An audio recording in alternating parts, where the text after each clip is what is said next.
Di awal film kita lihat dua orang yang berjalan di bawah guyuran hujan ke arah kuil. Orang satunya ini terluka parah. Tuh banyak panah di punggungnya tapi masih hidup lagi. Dan satunya seorang biksu di kuil tersebut.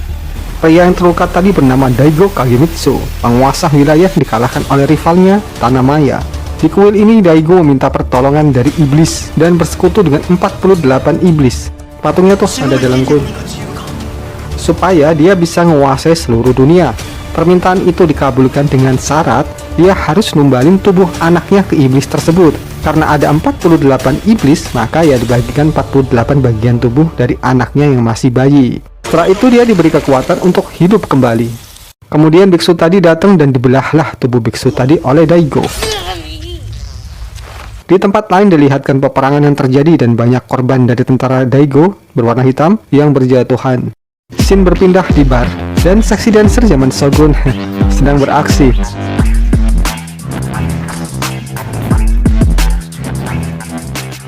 Lalu ada pria misterius yang masuk ke dalam bar tersebut. Kemudian datanglah seorang peramal yang meramal tangan pria tadi. Dan peramal tadi kaget karena pria ini seperti udah mati lama. Scene berpindah di seorang gadis yang nyopet dompet pejalan kaki dan dia dikejar lah. Kembali ke bar tadi, primadona utama para penari muncul dan meliuk-liukkan tubuhnya yang bohai. Lanjut, pria misterius tadi langsung maju ke arah penari bertopeng itu dan membelah topengnya. Ternyata penari ini adalah iblis sob, kayak kalau Monggo gitu bentuknya. Pertarungan pun terjadi. Ada di scene pria ini tertusuk oleh senjata kalau Monggo itu, tapi ternyata lukanya bisa balik sembuh lagi. Udah kayak rawa rontek nih ilmunya. Next, gadis pencopet tadi masuk bersama orang yang ngejar. Dia terkejut karena melihat monster. Dan pria misterius itu tadi berhasil membunuh kalau Monggo itu. Si gadis dan orang yang ngejar ketakutan melihat bentuk dari pria misterius yang bernama Hyakimaru ini. Karena dia berganti kaki dan kaki lamanya menjadi debu. Dan Hyakimaru bertanya ke gadis tadi tentang penampilannya. Sontak gadis dan pencopet tadi langsung lari keluar. Scene berlanjut di luar. Hyakimaru disapa oleh pengamen tua dan kayaknya pengamen ini tahu banyak tentang Hyakimaru. Hyakimaru bilang sama orang itu kalau dia masih pinjam tangan yang sebelah kanannya. Kemudian dia berlalu gitu aja. Gadis pencopet yang penasaran ngikutin Hyaki. Lalu gadis ini ketemu sama pengamen tua tadi dan nanya sama pengamen tua tadi siapa orang misterius itu. Lalu pengamen tua itu menceritakan kisahnya. Pada suatu hari, 20 tahun yang lalu ada penyihir yang mau menyempurnakan mantranya dan dia lagi nyari-nyari rumput. Tiba-tiba dia melihat ada bak kayu yang ngambang di atas sungai. Penyihir itu ngambil dan membuka kainnya, ternyata ada bayi yang anggota badannya nggak lengkap. Karena kasihan, penyihir tadi membawa bayi tersebut ke rumahnya dan diasuh, diberi makan. Next, penyihir itu ngumpulin bagian tubuh anak-anak kecil korban perang dan buat ramuan yang hasilnya jadi cairan dan bentuklah jadi jantung buatan. Lalu dipasangkan ke bayi tadi. Satu persatu anggota tubuhnya dicarikan dan dipasangkan oleh penyihir tadi. Lalu dia dihidupkan seperti film-film Frankenstein gitu. Next, datanglah pengembara yang tidak lain adalah pengamen tua tadi untuk minta makanan ke rumah penyihir tersebut. Ketika masuk, mereka ngobrolin tentang bayi itu. Dan kemudian pengamen itu membuka gitarnya, ternyata di dalamnya ada pedang dari mantan pembunuh samurai terkenal. Dan minta pedang itu untuk dipasangkan ke lengan kiri bayi itu. Pengamen tua tadi lalu pergi. Next, waktu berlalu dan bayi tadi sudah beranjak jadi anak kecil. Anak ini dinamakan Hyakimaru dan diajarin ngomong serta ilmu berpedang oleh penyihir tadi. Waktu berlalu, Hyaki sudah besar. Dia melihat ayahnya yang terkapar karena sakit di rumahnya. Ketika mau ditolong, ayahnya malah minta kalau semua peralatan dan rumah itu harus dibakar bersama dirinya. Karena akan bahaya kalau sampai ditemuin sama Tuan Daigo. Next scene, rumah tadi udah habis terbakar. Dan Hyaki mendengar suara kalau dia harus ngebunuh 48 iblis kalau mau bagian tubuh aslinya kembali. Nah, karena itu sob, Hyaki terus membunuh iblis yang udah ngambil bagian tubuhnya. Scene berlanjut di mana gadis pencopet tadi tertegun mendengar cerita dari pengamen tua itu. Keesokannya dia pergi mengikuti Hyakimaru karena cewek ini punya dendam juga sama Lord Daigo.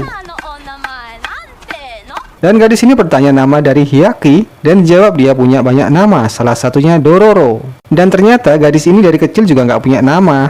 Hyaki namain gadis itu dengan namanya yang lain yaitu Dororo, artinya monster anak kecil. Meski awalnya ditolak ikut, akhirnya dibolehin ikut juga karena gadis itu ngotot terus.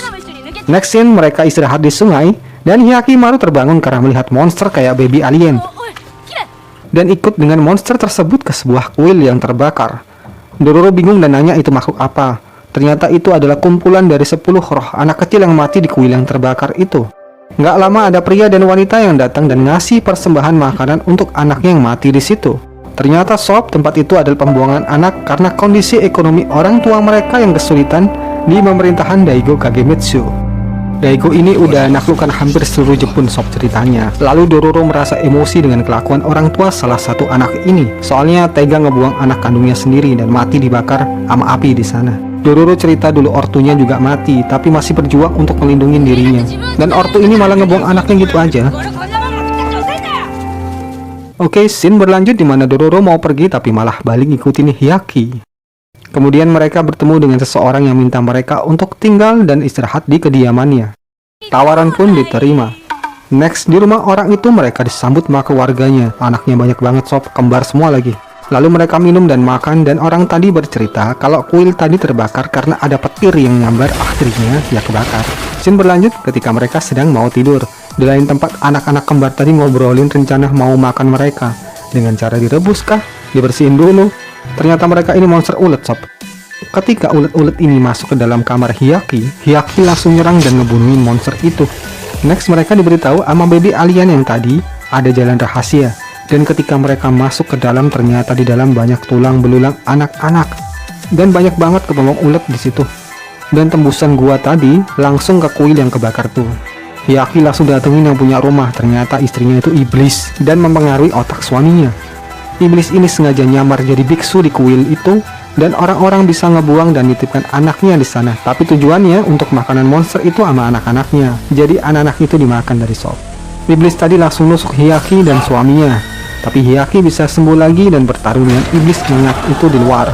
Di lain tempat, Dororo bangunin warga desa dan ngasih tahu kalau mereka dibohongin sama iblis yang nyamar. Warga desa pun berdatangan. Ketika iblis itu terbang, roh 10 anak itu ngejar dan ngejatuhin iblis tadi. Dan waktu dibawa langsung ditebas sama Hyakki. Iblis itu akhirnya mati. Dan roh anak-anak tadi bisa tenang. Dan kemudian mereka pergi semua.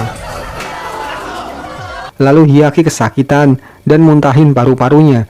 Karena bagian tubuh yang aslinya udah balik ke dalam tubuhnya. Jadi setiap Hyakki bunuh iblis, bagian tubuh aslinya bakalan balik sob. Kemudian mereka diusir oleh warga karena dikira monster juga. Ya ini warga nomor 250 juta, nggak tahu terima kasih. Oke, scene lanjut di mana Hyakki dan Dororo berburu iblis. Kali ini kayak burung gitu modelnya. Hyakki bertarung dengan iblis itu, kemudian dia kewalahan karena terbang-terbang terus. Dororo ngebantuin Hyakki ngelawan monster itu dan Hyakki bangkit ngeluarin Hiten Mitsurugi dan ngebunuh monster itu. Di sini Hyakki kesakitan, kali ini tangan kanannya yang tumbuh. Scene lanjut lagi, mereka berhadapan sama iblis pohon. Mereka bekerja sama dan akhirnya Hyakki berhasil ngebelah pohon itu. Iblis itu pun modar. Kali ini telinga aslinya yang balik sob. Lanjut lagi, mereka berdua ngelawan monster kayak Godzilla gitu tapi kecilan. Mereka kewalahan karena lidahnya panjang dan emang itu senjatanya sih.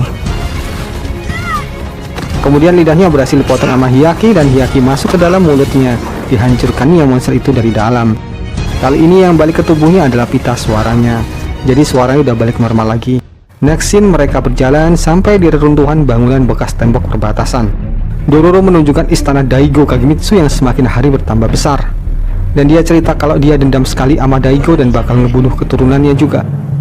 Scene berpindah di mana pasukan Daigo membantai warga desa pada waktu masa kecil Dororo dulu. Ayahnya yang memberani maju menghadapi pasukan tapi dipanah, ada di scene. Kemudian mati. Ibunya pergi, lari bersama Dororo dan bilang kalau Dororo harus bisa tumbuh kuat seperti laki-laki. Makanya dia nggak mau jadi perempuan dulu di sini. Scene berpindah di mana 3 tentara Daigo datang mau nangkap mereka. Kemudian Hyakki dan Dororo ngalahin mereka. Semua ada di scene. Scene lanjut di mana Hyakki datang ke kota sendirian, lalu datanglah pengacau yang bukan lawan Hyakki lah. Next datang seseorang yang mau ngasih kerjaan ke Hyakki, dan pria ini bernama Tahomaru. Dia adalah anak dari Daigo Kagemitsu. Lanjut, mereka berdua berada di dalam istana Daigo dan berbincang soal ayahnya. Kemudian Hyakki mau dikenalin ke ayahnya. Sampai di atas, Tahomaru disapa oleh ibunya dan dikenalkan Hyakki. Tiba-tiba ibunya kaget bukan main. Ketika megang tangan Hyakki, mereka berdua bisa flashback dan ibunya kaget bukan main. Ternyata anak pertama yang pernah mau dibunuh itu dibuang sama ibunya biar nggak mati. Dan ternyata Daigo itu bapaknya Hyakki sob. Hyakki pun langsung pergi walaupun sempat dihentikan sama Tahumaru. Di sini ibunya cerita ke Daigo kalau anak pertamanya udah kembali dan nyeselin perbuatan yang pernah mereka lakuin dulu. Tapi Daigo tetap nggak peduli. Oh ya, di sini Tahumaru ngedengerin dan marah karena dia nggak mau ada saudara lain yang bakal gantiin ayahnya nanti. Di lain tempat, Hyakki cerita kepada Dororo kalau dirinya adalah anak dari Daigo Kaigemitsu dan dilihatkan flashback pembicaraan mereka berdua sama ibunya tadi. Dororo merasa marah karena dendamnya dan nusuk Hyakki. Ya, tapi Hyakki nggak mati lah, dia sembuh lagi. Tiba-tiba pengamen tua tadi muncul lagi dan ngasih tahu ke Dororo apa dendam itu emang harus dibalas. Lalu sampai kapan bisa terbalas? Dan dia bercerita lainnya. Malamnya Hyakki datangi dua iblis kayak anjing. Hyakki bertempur melawan iblis itu. Ketika Hyakki jatuh, iblis itu menghasut kalau dia itu anak buangan dah, orang tuanya nggak bakal terima dia lagi, gitulah. Namanya iblis dimana aja suka ngehasut. Kalau orang suka ngehasut ya kayak gini nying. Next, Hyakki berhasil ngalahin dua iblis itu. Di sini dua bola matanya yang kembali. Kemudian Dororo datang dan dia bilang kalau dia udah ngelupain dendamnya. Dan Hyakki harus juga bisa hilangin dendam masa lalunya. Di lain tempat, iblis datang ke tempat Daigo, yang mana dia bilang Hyakki itu penghalangnya untuk nyatuin negara lain, maka Hyakki harus dibunuh. Scene pindah lagi di mana Tahumaru berangkat mau ngebunuh si Hyakki. Singkatnya, peluncur ditembakkan ke arah Hyakki dan Dororo. Kemudian ditembak lagi, tapi Hyakki kan nggak bisa mati. Pertarungan pun dimulai. Hyakki berhasil membunuh semua prajuritnya, dan Tahumaru nyerang. Tapi Tahumaru mati karena kena pecahan pedang di lehernya. Ibunya datang dan marah ke Hyakki. Lalu Daigo pun ikut datang. Ibunya mau hentikan Daigo untuk menyerang anaknya, tapi malah dibunuh. Di sini Hyakki marah dan bapak anak ini akhirnya bertarung. Ada di sini. Hyakki terkena sabetan pedang tapi masih hidup. Pertandingan masih berlanjut. Akhirnya bapaknya kalah. Sewaktu kalah, iblis datang ke tubuh anaknya dan bilang bisa bangkitin Tahumaru yang udah mati dan bisa ngelanjutin misinya menguasai dunia. Tapi iblis itu minta tubuh Daigo. Akhirnya iblis itu pun masuk ke dalam tubuh Daigo. Ada di sini karena udah setuju sebelumnya sama Daigo. Daigo pun berubah wujud. Iblis itu langsung pergi, tapi Daigo menusukkan pedangnya ke tubuhnya dan minta dibunuh sama Hyakki karena dia nggak bisa mengendalikan lagi tubuhnya. Lah itu tadi ngebolehin iblis masuk nih orang. Lanjut, Hyakki dan iblis itu pun bertarung, tapi akhirnya iblis itu pun kalah. Tahumaru yang udah bangkit nolong ayahnya dan minta ngelanjutin misinya untuk menguasai dunia. Dan Daigo pesan ke Dororo untuk bisa ngejagain Hyakimaru putranya. Lalu Daigo berjalan sendirian dan meledak, matilah dia. Di sini jantung yang asli dari Hyakki kembali, tapi dia masih bisa ngerasain sakit hatinya yang dulu. Next scene, Tahumaru dan Hyakki ada di istana. Di sini Tahumaru bilang bahwa yang harus jadi penguasa berikutnya adalah Hyakki, tapi Hyakki bilang kalau dia masih harus ngebunuh 24 iblis lagi. Tahumaru akhirnya nyerahin pedang kebesaran penguasa dan janji bakalan nungguin kakaknya datang kembali dan jadi raja yang sesungguhnya. Di lain tempat, pengamen tua dan Dororo berpisah karena mereka ada tujuan satu dan yang lainnya. Scene berlanjut di mana Dororo berjalan sendiri di runtuhan perbatasan dan disapa oleh Hyakki karena udah nunggu lama.